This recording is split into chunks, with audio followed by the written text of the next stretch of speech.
As I've been thinking about today's topic, love without end, and as it applies to loving others, there's been a phrase going through my head the last few days.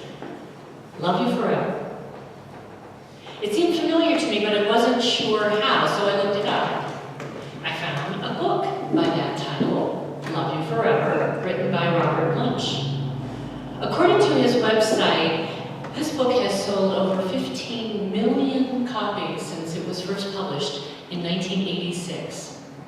I'm not sure if I ever read it to my children, so I listened to it online. And the key verse, which is often turned into a lullaby-type song, the lyrics go like this. I'll love you forever. I'll like you for always. As long as I'm living, my baby you'll be. I'm sure that if I had seen the pictures throughout the book, the emotional impact of the story would have been much greater for me. The story details the experiences of a young son and his mother. Each night, she creeps into his room, holds him close, rocks him to sleep in a chair, and sings this verse of love. Even when he's grown up and lives in his own home, she does this. That was a little bit odd. But in the end, the adult son changes one word of the song to honor his mother and sings it to her as she's dying. And then when he goes home, he sings it to his newborn daughter, and expressing love in the same way that his mother had expressed it to him his entire life. And the story is a testament in a couple of ways. First, the author wrote the book after the deaths of 2 stillborn babies that he and his wife experienced together. Robert and his wife were not able to hold their babies and watch them grow. It was a way to honor the infants and turn a painful memory into something beautiful and lasting. Secondly, it speaks to the cycle of life and the enduring, endless, unlimited love that we're all capable of having and giving. In 2001, Mariah Schreiber wrote this, I have yet to read this book through without crying. It says so much about the circle of life, youth, parenting, and our responsibility for our parents as we grow older. The message is so simple, yet so profound. So it's not about the tale of a mother who can't let go of her son to let him grow and become the man in his own life and his own family. But it's a testament to the eternal love that persists beyond time and space for our children, our parents, and everyone else we choose to love as we love others unconditionally and forever and fully in the now and beyond this moment. In the Science Mind textbook, Ernest Holmes wrote, love is at the center of man's being, and the calm, continuous pulsations of life are governed by love. The calm, continuous pulsations of life, like a heartbeat. The heart is a symbol for love. It's the focus of Valentine's Day and romantic doodles. Love is the power behind spiritual mind treatment, the term we use for prayer. Holmes calls it the impulsion of mental treatment. Love is at the God center of who you are, of who we all are. Love is the eternal power of creating good. It's what motivated Robert Munsch to write this little story that is so endearing and enduring to millions of people. Love is the impelling force of life, of creation. When we base our lives on love and law together, love is the motivation for what we want to create, and love as the executor of that power, everything and anything is possible. Love can overcome fear. Love is the greatest incentive to do great things. Love is what allows us to forgive horrendous mistakes. Love heals all wounds. Love is what connects us a God level, a spiritual depth, a highest consciousness with all other humans, with all life. Let me share this from the textbook. Holmes wrote, one of the first things to do is to love everybody. If you have not done this, begin to do so at once. There is always more good than bad in people, and seeing the good tends to bring it forth. Love is the grandest healing and drawing power on earth. It is the very reason for our being. And that explains why it is that people should have something or someone to love. The life that has not loved has not lived. It is still dead. Love is the sole impulse for creation, and the man who does not have love as the greatest incentive in his life has never developed the real creative instinct. No one can swing out in the universal without love, for the whole universe is based upon it. That is not only one of the most beautiful passages in the textbook, it is one of the most powerful directives we should have about love. Love everybody. 2 words. Start with one person, but do it. Why would you not want to love? Why would you stop? Just love yourself, your family, your dreams and intentions, your pets, your very life. Whether it's the people in your life now, whether it's someone you want to attract into your life, or whether it's someone who has made their transition to the next form of life, love them all. We have unlimited love as part of our very God nature. Have you noticed that? You don't run out of it. Love knows no bounds, so why should we? And our methods for expressing love are just as unlimited. You don't need to wait for anniversaries or birthdays or Valentine's Day to express your love. And the person or persons in your life that you care about don't even need to be in your physical presence or this lifetime to be recipients of that connection. It's nice if they are nearby and can actually feel your love, but it's not required. Last Sunday, I was given a gift that was both an act of generosity as well as an expression of love on many levels. A few weeks ago, I was touring the basement of Carrie, who had several pieces of furniture left behind by the people who once owned her house. One of those pieces was a cabinet with an old Singer sewing machine in it. I love sewing. I love sewing machines. I was introduced to sewing at 9 years of age by the little old Polish lady, Mrs. Belko, who lived across the street. She taught me how to sew on a treadle sewing machine. But this machine in Carrie's basement was not a treadle. It was a Singer Touch and Sew 600E.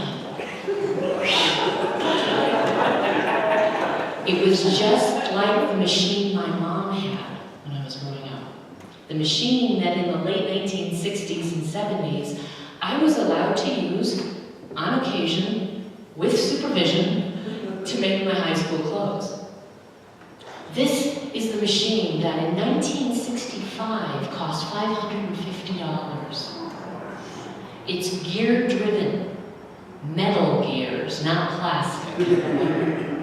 It's solid and an enduring machine. And in that moment, standing in her basement, looking at the one before me, all those memories about sewing, the projects I created back then, the people who taught me this craft, and how it has connected me to my mother all these years. As I looked at that machine and touched the cabinet, opened the doors, the secret compartments, it all came flooding back from memories to my present consciousness. Then last Sunday, Carrie delivered the machine and the cabinet and the matching stool as a gift to me. I took took it all home and I set it aside until yesterday, when out of curiosity I opened up the cabinet, plugged it in, blew off the dust, explored all the parts and the mechanisms to make sure they were all working, and finally turned it on, and it ran. And I recognized the sound of the sewing machine from long ago. It felt like the piece of me that had been missing was suddenly restored and uplifted. I realized that the deep love I have for this craft has been stitched into my heart, and it was still there, waiting for greater expression. The love and generosity of my friend's gift became all the more precious. The love and kindness of Mrs. Belka touched me once again, even though she's made her transition decades ago. I'm in deep gratitude for my mother gifting me with the love of this craft, for our connection through sewing, and of those memories of this particular sewing machine model. Through Carrie's act of love, a wider circle of life and love has been created. And whether these women are involved in my physical life on a day-to-day basis or not, I can still love them. Whether their love is visibly returned or not, it's the giving of my love that is key to creating the best me possible. It's the love I give and share with others, toward others, that determines the fullness and richness of my life and my consciousness. It's what I give of myself in thought, word, and deed as to what I receive back from other fields or from the universal flow of life, like my friend's gift. And it works exactly the same for everybody, for you, for me, for all of us. As you give, you receive love and other blessings.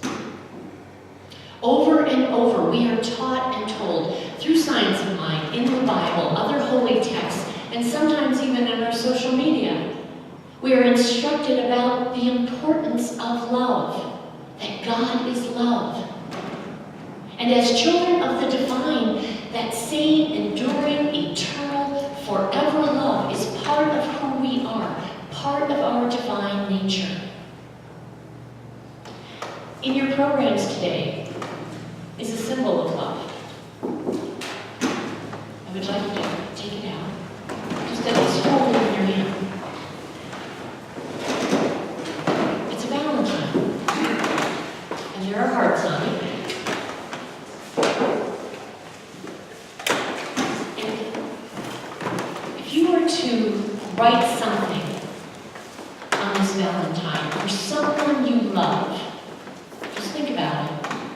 What would it say?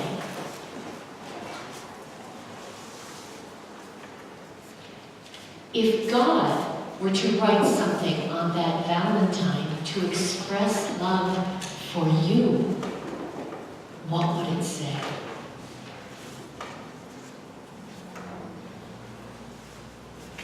What do you tell yourself about love? Just think about those questions for a moment. Do you give yourself the same love as you give to others? Are you as kind to yourself as you are to others? Less? More?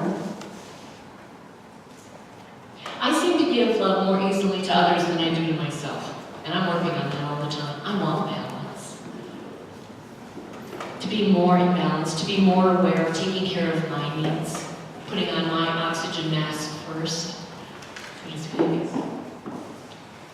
They're just important.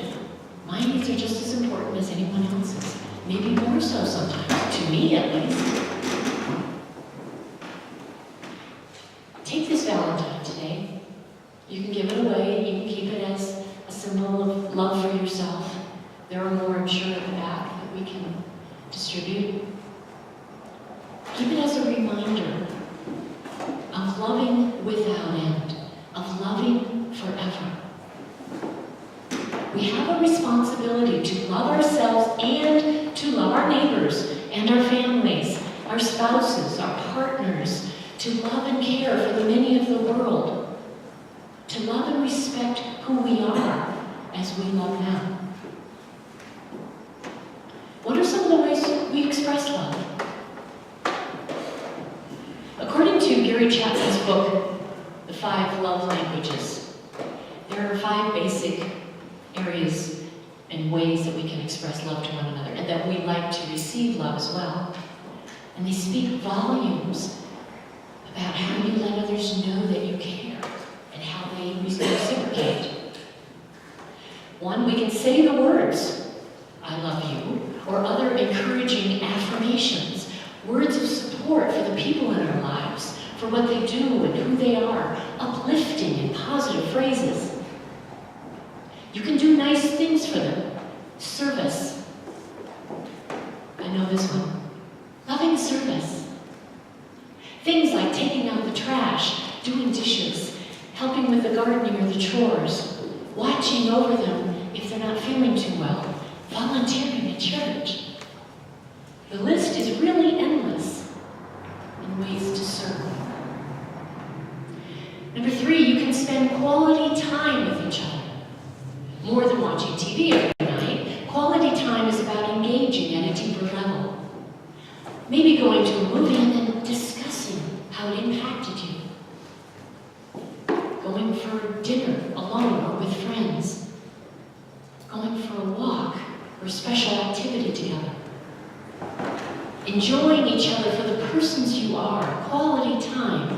No cell phones or Facebook. Another love language is through gifts.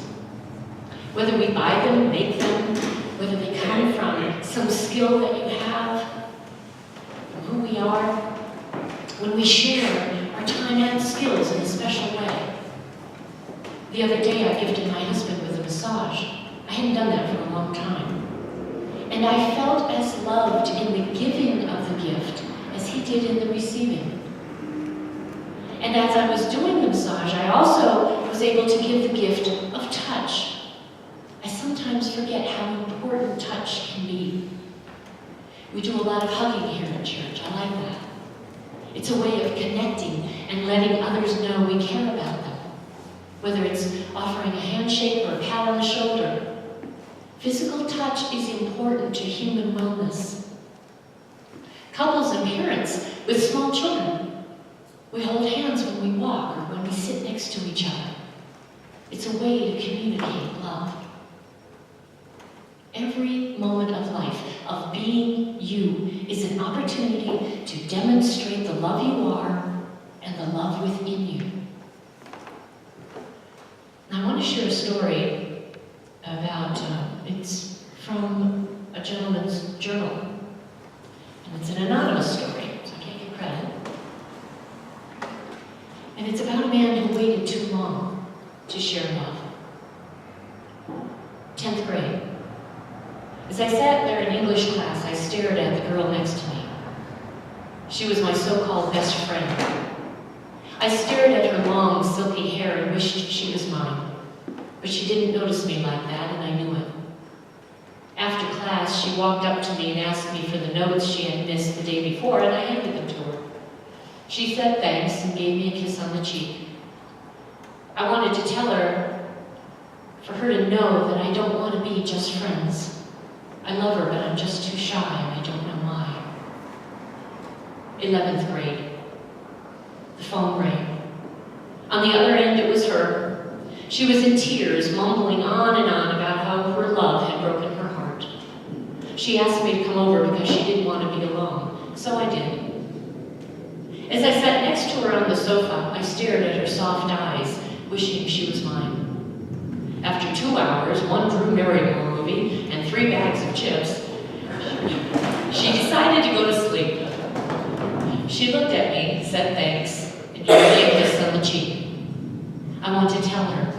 I want her to know that I don't want to be just friends. I love her, but I'm just too shy. I don't know why. Senior year. The day before prom, she walked to my locker. My date is sick, she said, and he's not going to go to the prom. Well, I didn't have a date, and in 7th grade, we made a promise that if neither of us had dates, we would go together just as best friends. So we did. Prom night, after everything was over, I was standing at her front door. I stared at her as she smiled at me and stared at me with her crystal eyes. I want her to be mine, but she doesn't think of me like that, and I know it.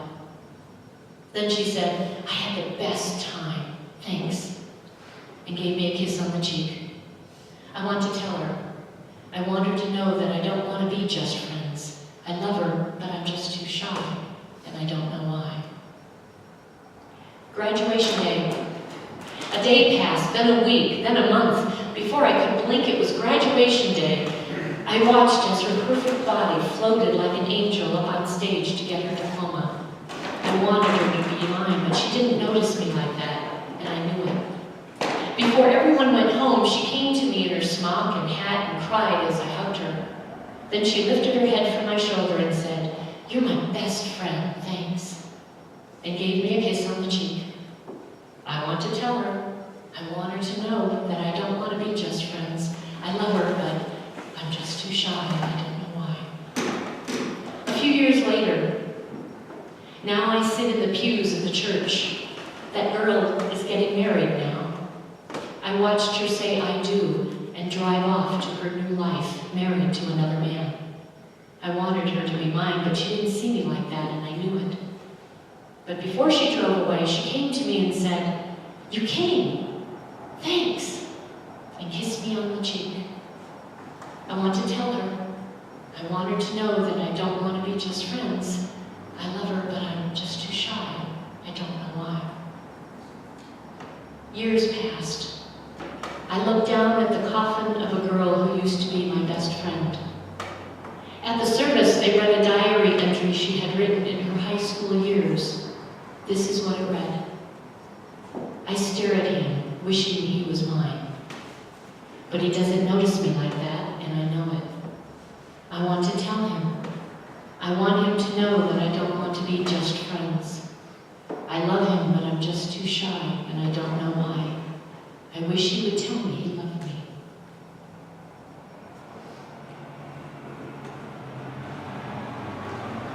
The man thought to himself, "I wish I'd said it too," and he cried.